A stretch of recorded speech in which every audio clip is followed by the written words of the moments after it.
What's up everyone, this is Alex from the Creality product team. And in this video, I want to answer a lot of questions we have heard about which printer is right for you.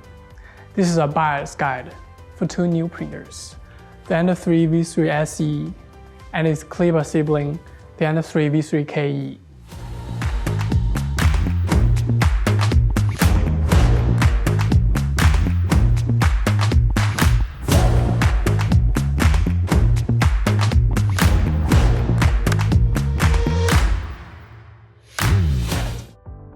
Alright, let's start with what matters the most, cost.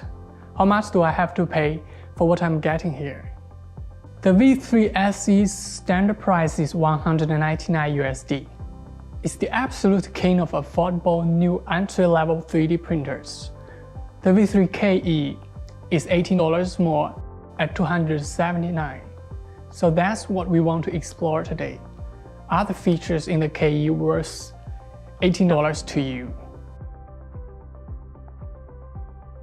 Let's start with the V3 SE, because I said it was an entry-level machine, customer-tailored for hobbyists.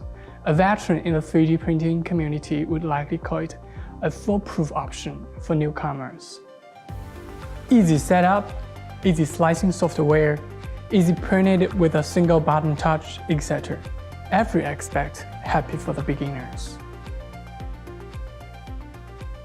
But if you are looking for higher print speeds, or you are not good at waiting and want some more advanced features, then the V3 KE is going to be a choice for sure. The KE is also a good machine for beginners if you don't mind spending an extra $18, because it upgrades your experience and improves your productivity. The proof is in the printing.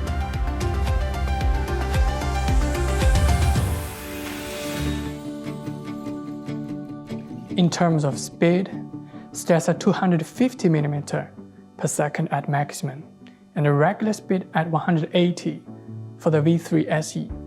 This is a very fair speed, and more than competitive given its very low price. Meanwhile, the V3 KE is a representative of a new generation high-speed printers, and it brings things to a complete different level. Max speed is 500 mm per second, and the regular speed is 300 mm per second.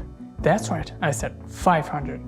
It is easy to see that the regular print speed of the V3 KE has surpassed the max speed of other mainstream 3D printers.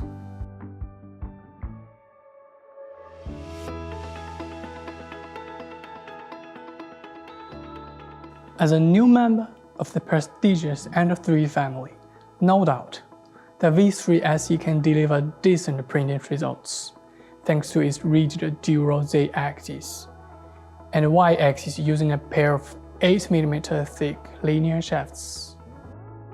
I also should mention that it comes with this bridge extruder, boasting market-proven reliability of over 500,000 units shipped.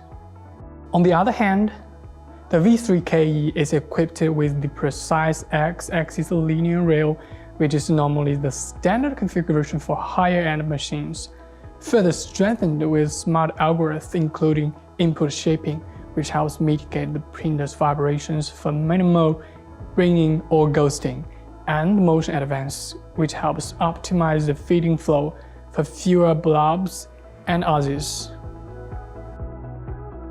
It is fair to say that the printing capabilities of the V3 KE are a step ahead of the V3 SE.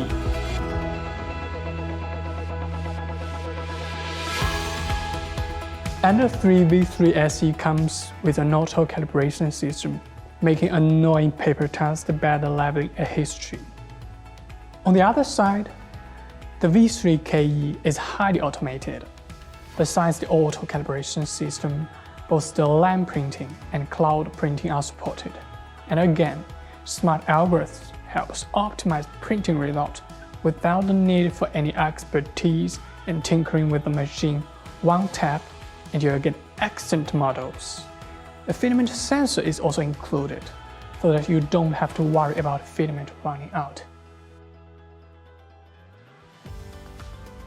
The adaptable V3 SE can print in PLA, PTG, and TPU, giving even the most ambitious beginner plenty of work to do.